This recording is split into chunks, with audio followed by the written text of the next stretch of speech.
Hello guys, Barbie mysteries the great horse ಸ್ಟೇಜ್ನ episode 3ನ explain ಮಾಡಲಿಕ್ಕಿದ್ದೀನಿ ಈ ವಿಡಿಯೋದಲ್ಲಿ. ವಿಡಿಯೋ ತುಂಬ ಜಾಸ್ತಿ ಇಂಟ್ರೆಸ್ಟಿಂಗ್ ಇದೆ, ಫುಲ್ ವಿಡಿಯೋ ನೋಡಿ. ಸೊ ಬಾರ್ಬಿ ಮತ್ತು ನಮ್ಮ ಬ್ರಾಕ್ಲಿನ್ ಇಬ್ಬರು ಕೂಡ ಅಲ್ಲಿ ಪಾತಾಳಕ್ಕೆ ಹೋಗ್ಲಿಕ್ಕೆ ಇರ್ತಾರೆ. ಆ್ಯಂಡ್ ಆ ಟೈಮಲ್ಲೇ ಕ್ಯಾಸಿಡಿ ಬಂದು ಅವರಿಬ್ಬರನ್ನು ಕೂಡ ಸೇವ್ ಮಾಡಿಬಿಡ್ತಾಳೆ. ಸೊ ಈ ಸೀನ್ ತುಂಬ ಜಾಸ್ತಿ ಚೆಂದ ಇತ್ತು. ಬಾರ್ಬಿ ತಾನು ಸಾಯೋ ಪರಿಸ್ಥಿತಿಯಲ್ಲಿ ಇದ್ದಾಗ ಬ್ರಾಕ್ಲಿನ್ಗೆ ಹೇಳ್ತಾಳೆ, ನಾನು ನಿಮಗೆ ಏನೋ ಹೇಳಬೇಕು.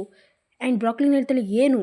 ಆ್ಯಂಡ್ ಆ ಟೈಮಲ್ಲಿ ಬಾರ್ಬಿನ ಕೈ ಒಂದು ಸ್ವಲ್ಪ ಸಡಿಲಾಗ್ತದೆ ಆ್ಯಂಡ್ ಕೆಳಗೆ ಬೀಳಲಿಕ್ಕಿರ್ತಾಳೆ. ಆ್ಯಂಡ್ ಆ ಟೈಮಲ್ಲಿ ಅವಳು ಕಾಲನ್ನು ಇಟ್ಕೊಂಡ್ಬಿಡ್ತಾಳೆ ಆ್ಯಂಡ್ ಬಾರ್ಬಿ ಬಚಾವಾಗ್ತಾಳೆ. ಮತ್ತು ಅಲ್ಲಿ ನಾವು ನೋಡ್ತೀವಿ ಆ ಒಂದು ಹಾರ್ಸ್ನ ಒಂದು ಸಹಾಯದಿಂದ ಕ್ಯಾಸಿಡಿ ಇವರಿಬ್ಬರನ್ನು ಕೂಡ ಮೇಲೆ ಎತ್ತೋ ಪ್ರಯತ್ನ ಮಾಡ್ತಾಳೆ. ಆ್ಯಂಡ್ ಇಲ್ಲಿ ನಾವು ನೋಡ್ತೀವಿ ಕ್ಯಾಸಿಡಿ ಸ್ವಲ್ಪ ಫ್ರೆಂಡ್ ಆಗಿದ್ದಾಳೆ ನಮ್ಮ ಬಾರ್ಬಿ ಮತ್ತು ಬ್ರಾಕ್ಲಿನ್ ಇದ್ದು. ಹಾರ್ಸನ್ನು ಅಲ್ಲಿ ಕಟ್ಟಾಕಿ ಅವ್ರು ಅಲ್ಲೇ ಇದ್ದ ಒಂದು ಸೀಕ್ರೆಟ್ ಇದರಿಂದ ಒಳಗೆ ಹೋಗ್ತಾರೆ. ಆ್ಯಂಡ್ ಇಲ್ಲಿ ನಾವು ನೋಡ್ತೀವಿ ವರ್ಕರ್ ಅವರಿಬ್ಬರನ್ನು ಕೂಡ ನೋಟಿಸ್ ಮಾಡ್ತಾ ಇರೋದು. ಸೊ ಆ ಸೀಕ್ರೆಟ್ ಚೇಂಬರ್ ಒಳಗೆ ಹೋಗ್ತಾ ಇರುವಾಗನೇ ಅವರಿಬ್ಬರು ಮಾತಾಡ್ಕೋತಾರೆ. ಬಾರ್ಬಿ ಹೇಳ್ತಾಳೆ, ನನಗೆ ಅಷ್ಟು ದಾರಿ ಗೊತ್ತಿಲ್ಲ, ಆದರೂ ಅವ್ರಿಗೆ ಏನೇನೋ ಮಾಡಿ ಅವರ ರೂಮಿಗೆ ಬಂದುಬಿಡ್ತಾರೆ. ಸೊ ಇಲ್ಲಿ ಪೊಲೀಸ್ ಅವ್ರ ಜೊತೆ ಮಾತಾಡ್ತಿದ್ದಾರೆ ಕಾರ್ಸನ್ ಅವರು. ಆ್ಯಂಡ್ ಅಲ್ಲಿಗೆ ಬಂದ ಬಾರ್ಬಿ ಅವರು ಸರೆಂಡರ್ ಆಗ್ತಾರೆ. ಹಾಂ, ನನ್ನ ಕರ್ಕೊಂಡೋಗಿ ನಾವು ಸರೆಂಡರ್ ಆಗ್ತಿದ್ದೀವಿ ಹಾಗೆ ಹಿಂಗೆ ಅಂತ. ಕಾರ್ಸನ್ ಹೇಳ್ತಾರೆ, ನಿಮ್ದು ಏನು ತಪ್ಪಿಲ್ಲ ಅಂತ ಗೊತ್ತಾಗಿದೆ ಅಂತ. ಆಮೇಲೆ ಬಾರ್ಬಿ ಹೇಳ್ತಾರೆ, ನಾವು ನಿಮ್ಮ ಈ ಒಂದು ಕೇಸನ್ನು ಸಾಲ್ವ್ ಮಾಡ್ತೀವಿ ಅಂತ. ಸೊ ಇಲ್ಲಿ ನಾವು ನೋಡ್ತೀವಿ ಇನ್ಶೂರೆನ್ಸ್ ಬಗ್ಗೆ ಮಾತಾಡಿದ್ರೆ ಕಾರ್ಸನ್ ಅವರು. ಸೊ ಹಾಗಾಗಿ ಬಾರ್ಬಿ ಮತ್ತು ಬ್ರಾಕ್ಲಿನ್ ಕಾರ್ಸನ್ ಮೇಲೇ ಡೌಟ್ ಮಾಡ್ತಾರೆ. ಆ್ಯಂಡ್ ಕೆನ್ ಮತ್ತು ಮಾರ್ಕಸ್ ಬಂದಿರ್ತಾರೆ, ಇನ್ನು 6 ಗಂಟೆ ಜರ್ನಿ ಇರ್ತದೆ ಅವ್ರಿಗೆ. ಸೊ ಇಲ್ಲಿ ನಾವು ನೋಡ್ತೀವಿ ಇವರಿಬ್ಬರು ಕೂಡ ಪ್ಲ್ಯಾನ್ ಮಾಡ್ತಾ ಇದ್ದಾರೆ ಆ್ಯಂಡ್ ಹೇಳ್ತದೆ ಎಕ್ಸ್ಪ್ಲೇನ್ ಮಾಡ್ತಾ ಇದ್ದಾರೆ. ಸೊ ಕಾರ್ಸನ್ಗೆ ಸ್ವಲ್ಪ ಹಣ ಬರ್ಬೋದು, ಅವರೇ ಕಿಡ್ನ್ಯಾಪ್ ಮಾಡಿಸಿದರೆ ಹೇಳೋಕ್ಕಾಗಲ್ಲ ಯಾರು ಮಾಡಿರ್ತಾರಂತ. ಒಂದು ಚೂರು ಸಹ ಕ್ಲೂ ಬಿಟ್ಕೊಟ್ಟಿರಲ್ಲ ಆ ಒಬ್ಬ ಕಳ್ಳ. ಮಾರ್ಗನ್ ಜೊತೆ ಕಾರ್ಸನ್ ಮಾತಾಡ್ತಿರುವಾಗಲೇ ಟಾರ್ನೇಡೋನ ಯಾರೋ ಕಿಡ್ನ್ಯಾಪ್ ಮಾಡಿಬಿಡ್ತಾರೆ. ಯಾರು ಅನ್ನೋದು ನಾನು ಮುಂದೆ ಹೇಳ್ತೀನಿ. ಅವರನ್ನು ಫಾಲೋ ಮಾಡಿಕೊಂಡು ಬಾರ್ಬಿ ಮತ್ತು ಬ್ರಾಕ್ಲಿನ್ ಬರ್ತಾರೆ. ಆ್ಯಂಡ್ ಈ ಸೀನ್ ತುಂಬ ಜಾಸ್ತಿ ಕ್ರೇಜಿ ಇರುತ್ತೆ ಗೈಸ್.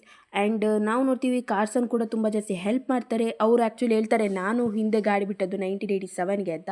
ಸೊ ಇವರಿಬ್ಬರು ಕೂಡ ಶಾಕಲ್ಲಿರ್ತಾರೆ. ಈಗ ನಾನು ರಿವೀಲ್ ಮಾಡಲಿಕ್ಕಿದ್ದೀನಿ, ಆ್ಯಕ್ಚುಲಿ ಟಾರ್ನೇಡೋನ ಕಿಡ್ನ್ಯಾಪ್ ಮಾಡೋದು ಬೇರೆ ಯಾರೂ ಅಲ್ಲ, ಕ್ಯಾಸಿಡಿ. ಹಾಂ, ಬಾರ್ಬಿ ಮತ್ತು ಬ್ರಾಕ್ಲಿನನ್ನು ಹೆಲ್ಪ್ ಮಾಡ್ದ ಕ್ಯಾಸಿಡಿಯೇ ಟಾರ್ನೇಡೋ ಕಿಡ್ನ್ಯಾಪ್ ಮಾಡಿರ್ತಾರೆ. ಆ್ಯಂಡ್ ಇಲ್ಲಿ ನಾವು ನೋಡ್ತೀವಿ ಕರ್ಕೊಂಬಂದು ಬಿಡ್ತಾರೆ. ಆ್ಯಂಡ್ ಇವರಿಬ್ಬರು ಕೂಡ ಕ್ಯಾಸಿಡಿ ಮತ್ತು ಟಾರ್ನೇಡೋನ ಹುಡುಕೊಂಡು ಆ ಒಂದು ಟ್ರೈನ್ಗೆ ಹತ್ತಿಬಿಡ್ತಾರೆ. ಸೊ ಅಲ್ಲಿ ಅವರಿಬ್ಬರು ಬೇರೆ ಬೇರೆಯಾಗಿ ಹುಡುಕ್ಲಿಕ್ಕೆ ಶುರು ಮಾಡ್ತಾರೆ. ಸ್ಟಾರ್ಟಿಗೆ ನಾವು ನೋಡ್ತೀವಿ ಕ್ಯಾಸಿಡಿ ಅಂದ್ಕೊಂಡು ಬ್ರಾಕ್ಲಿನ್ ಯಾರಿಗೂ ಹೆದರಿಸಿ ಇಟ್ಲು ಅಂತ. ಸೊ ಕೆನ್ ಮತ್ತು ಮಾರ್ಕಸ್ ಮನೆಗೆ ಬಂದುಬಿಡ್ತಾರೆ. ಆ್ಯಂಡ್ ಅಲ್ಲಿ ಮಾರ್ಗನ್ ಬಂದು ಮಾತಾಡಲಿಕ್ಕೆ ಶುರು ಮಾಡ್ತಾಳೆ. ಆ್ಯಕ್ಚುಲಿ ಕೆನ್ ಮಾರ್ಗನ್ನ ಕಸಿನ್ ಆಗಿರ್ತಾನೆ. ಮಾರ್ಕಸ್ ಹೇಳ್ತಾನೆ, ನನಗೆ ಸ್ವಲ್ಪ ಹಸಿವಾಗ್ತಿದೆ, ಏನಾದರೂ ತಿನ್ನಲಿಕ್ಕೆ ಅಂತ ಹೇಳುವಾಗ ಮಾರ್ಗನ್ ಹೇಳ್ತಾಳೆ, ಬಾ ಕಿಚನ್ಗೆ. ಈ ಕಡೆ ಕೆನ್ ಆ ಒಂದು ಎಲ್ಲ ಬ್ಯಾಗ್ಸ್ಗಳನ್ನು ತಗೊಂಡು ಅಲ್ಲಿಂದ ಹೋಗ್ತಾನೆ. ಬಾರ್ಬಿಯನ್ನು ಆಫೀಸರ್ ಹಿಡಿದಿರ್ತಾರೆ, ಹಾಗೆ ಬ್ರಾಕ್ಲಿನನ್ನು ಕೂಡ ಆಫೀಸರ್ ಹಿಡಿದು ಒಂದು ರೂಮ್ಗೆ ಹಾಕಿಬಿಡ್ತಾರೆ. ಅಲ್ಲಿ ಬಾರ್ಬಿ ಕೂಡ ಇರ್ತಾಳೆ. ಬ್ರಾಕ್ಲಿನ್ ಇಬ್ಬರು ಕೂಡ ಮಾತಾಡಲಿಕ್ಕೆ ಶುರು ಮಾಡ್ತಾರೆ. ನಾವು ಎನ್ಕೊಂಡಿರಲಿಲ್ಲ ನಮ್ಮ ಟ್ರಿಪ್ ಈ ರೀತಿ ಮಠಕ್ಕೆ ತಲುಪ್ತದೆ ಅಂತ, ಬಟ್ ಏನೇ ಆಗಲಿ ನಾವು ಈ ಕೇಸನ್ನು ಸಾಲ್ವ್ ಮಾಡಲೇಬೇಕು ಅಂತ. ಸೊ ಆಫೀಸರ್ ಬಂದು ಪೇ ಮಾಡಲಿಕ್ಕೆ ಹೇಳ್ತಾರೆ. ಆ್ಯಂಡ್ ಪೇ ಮಾಡೋದಕ್ಕೆ ಓಕೆ ಇಬ್ಬರು ಹೇಳ್ತಾರೆ. ಬಟ್ ಹಣ ಕೇಳಿದಾಗ ತಲೆ ಬಿಸಿ ಆಗುತ್ತೆ ಅವ್ರಿಗೆ. ಆ್ಯಂಡ್ ಹೇಳ್ತಾರೆ, ಇಲ್ಲಿ ಹೇಗೆ ಇವರೆಲ್ಲ ಟ್ರಾವೆಲ್ ಮಾಡ್ತಾರೆ ಟ್ರೈನಲ್ಲಿ? ಹಾಂ, ಟ್ರಾವೆಲ್ ಮಾಡಲಿಕ್ಕೆ ಹಣ ಕೊಡಲೇಬೇಕು, ಯಾಕಂದರೆ ಇಟಲಿಗೆ ಹೋಗ್ತಿದೆ ಈ ಟ್ರೈನ್. ಸೊ ಇಬ್ಬರಿಗೂ ಶಾಕ್ ಆಗುತ್ತೆ. ಮುಂದೇನಾಗುತ್ತೆ ತಿಳ್ಕೊಳ್ಳೋಣ ನಾವು ಮುಂದಿನ ಎಪಿಸೋಡಲ್ಲಿ.